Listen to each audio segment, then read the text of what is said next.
Okay, just set them off and work them out later. What kind of anger is that? I'm so sorry for this very poorly worked start here, but we have all kinds of sound issues here. Okay, where I'm going to be standing, I'm fairly certain I'm going to be walking around, but yeah, that's just not how it should be, is it?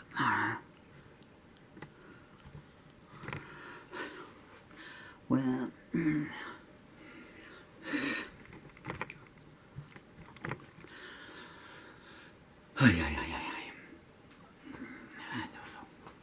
know. Right, okay. Hi, how you doing? I am sorry about that, but both the viewfinders are broken on the cameras, so I got no one. I'm hoping that they're pointing somewhere in the direction of the microphone so you can hear what I'm going to say. Okay, here's a new song that I wrote maybe, I don't know, I guess I finished the last word 20 minutes ago. I sat down to write a one-page song. I'm just talking my voice as a warm-up, if you forgive me. And if you don't, well, you know where the off button is. Sorry to see you go, but I wouldn't want you hanging around if you don't want to be here. As I said to someone once on a honeymoon. Right, have you stayed in tune? No. And are you going to stay up? So, for this song really should have 4 more chords in than it's got. But with my diseased arms these days, that looks to me like it's on the deck of the Titanic. But I can't do it. I don't know if I'm going to be able to get it all through. I sat down and I thought, I'm just going to... I'll let a song come through. I'm sure it'll only be a one-page one. 1 hour and 12 minutes later. So please forgive me. This runs to 1, 2, 3, 4, 5, 7 pages, which are taped up in various places around here. And writing is not easy these days, and I do the best I can. So I've had to limit this down to a few. Not as many chords as I would have liked. 1, 2, 3, 4. I'm going to start when you miss the first note. 1, 2, 3, 4.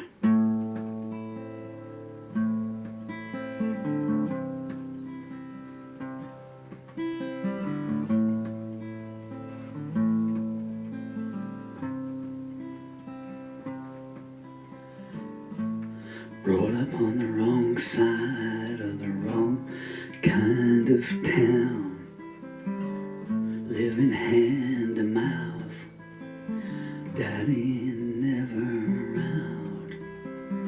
Mama did what she had to do to put food on the table. Older sister standing in when mama wasn't able.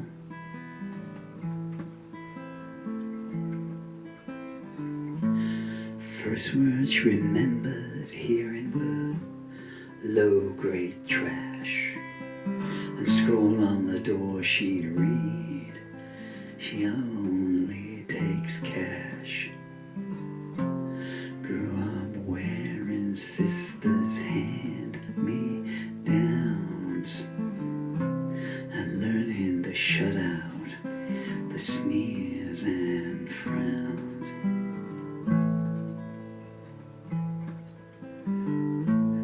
When she was 8, a brother came along. The doctor wouldn't come and him and mommy were gone. Papa turned out to see what could be had. His words of mourning were she was just born bad.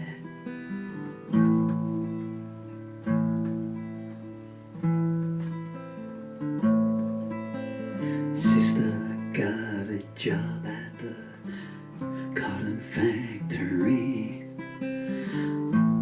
Only 14, but as pretty as could be.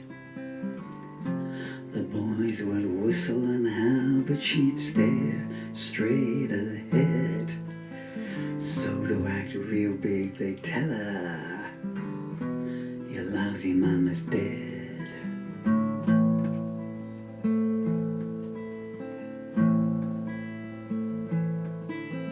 Papa'd only be there a couple of days a week. Mumbles something about fresh pastures to seek. He'd always be there on sister's payday. By dawn he drunk and gambled most of it away.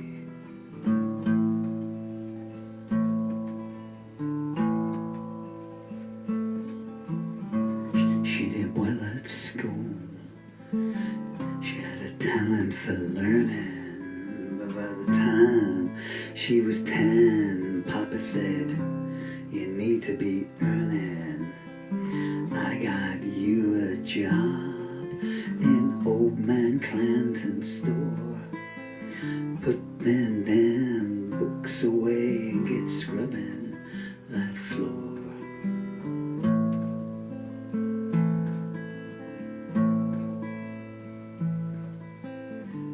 Each week the sisters would put some money aside. When Papa got wind of it, there was nowhere to hide.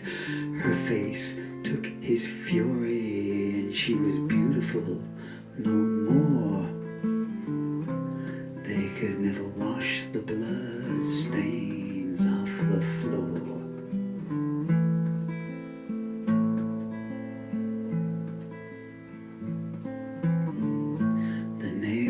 They didn't come at the sound of her screams. 15 years old, shattered face, shattered dreams. Where the boys once stared transfixed, now they stood and laughed. Don't come out in daylight, you should wear a mask.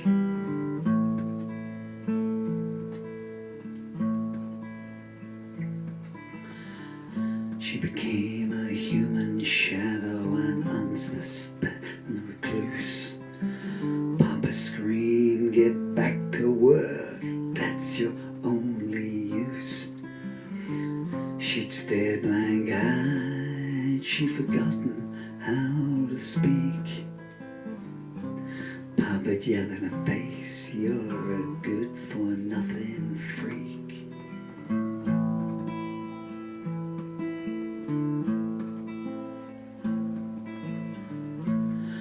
Man Clanton's store didn't pay much money. She asked for more hours and he leered, you ever thought about selling honey? She didn't know what he meant, so she asked Papa that night. She noted as he sunk drunken eyes came alive.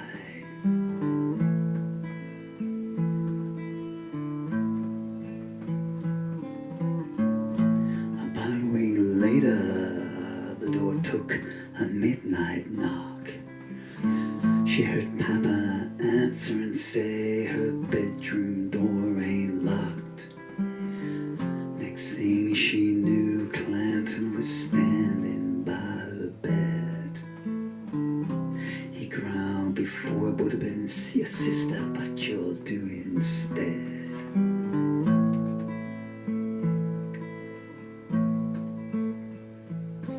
She cried, Papa, Papa, but he was already gone, flashing cash down at the bar, getting a heavy drunk on. She tried to fight Clanton off, but he grabbed hold of her wrists. He cried, would be good like your mama was, as he stole her first kiss.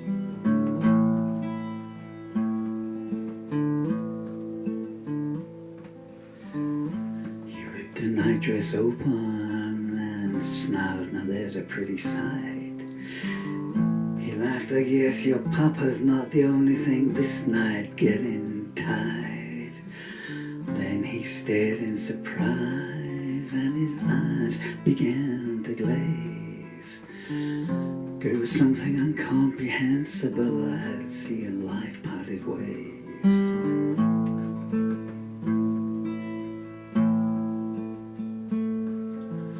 As he lay there on the floor, pool of red growing wide, two sisters looking down at him and the kitchen knife in his side. They hugged and shed some tears, but only for a while. Then for the first time in a year, big sister gave a smile.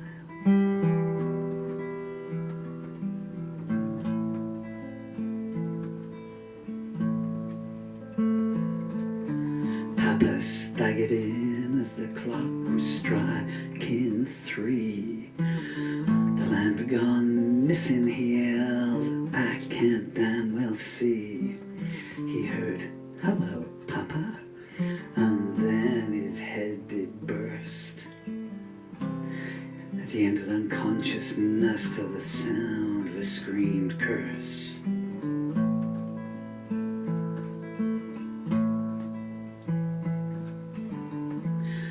Trial, the sisters told the jury how the night had run. Mr. Clanton knew Papa needed money and kindly offered to loan him some. Why he came so late at night, we got no way of knowing.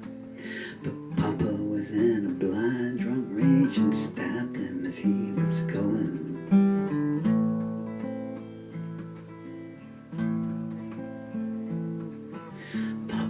Pleaded innocence, but the jury went the other way. Guilty of murder, 1st degree, the foreman, he did say. You can't hang me, he screamed, for a crime I did not commit. The judge's gavel pounded different at the sound of the verdict.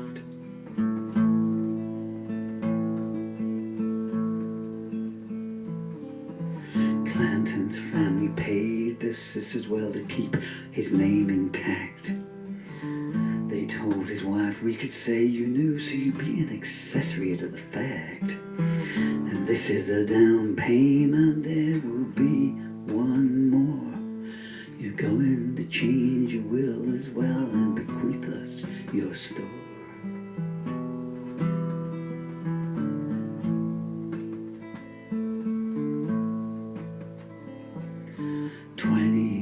Later the past has grown some way.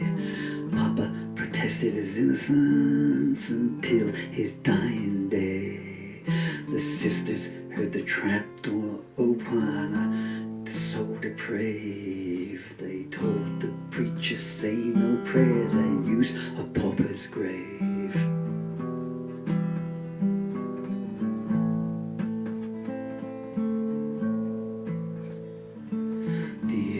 Sister burned her shawl to set her face and demons free. Married a man from the next town who used his heart to see. When the store came their way, they took on its running. They're still there today, first grandchild coming.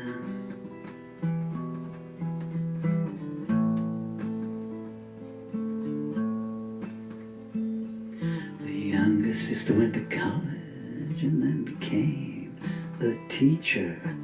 No chains on her spirit to let history beseech her. She tells the children at school and at home, never walk in fear. She knows that's the best lesson they will ever hear.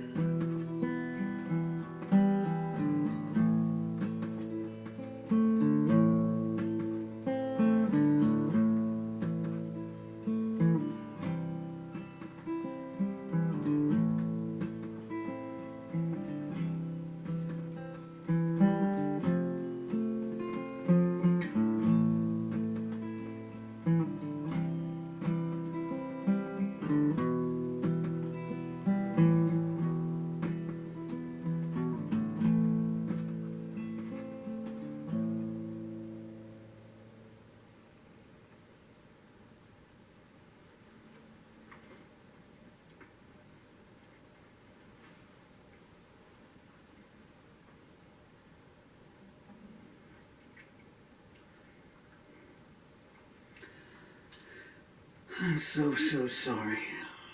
The lyrics are just... The song came to me all in one go, and the lyrics just, you know, because I can barely hold a pen. And also I'm almost blind, and I did my best. I don't think my arms will let me cut a second take. That's called The Two Sisters. I think they're calling it A Tale of Two Sisters, you know, Dickens. But, I threw myself up with the wrong chord, and I hope it's clear. It was because of the way I put the words in. So it's the elder sister that had her face, and I was working in the cotton factory, and the younger sister that goes down through, and from there. There's a Bob Dylan song called The Two Sisters, and they're from the Minnesota tape, 1960. I don't think they're in any way similar. Thank you so much. I hope I'll get a second take, but if not, hey, you got to hear the first one.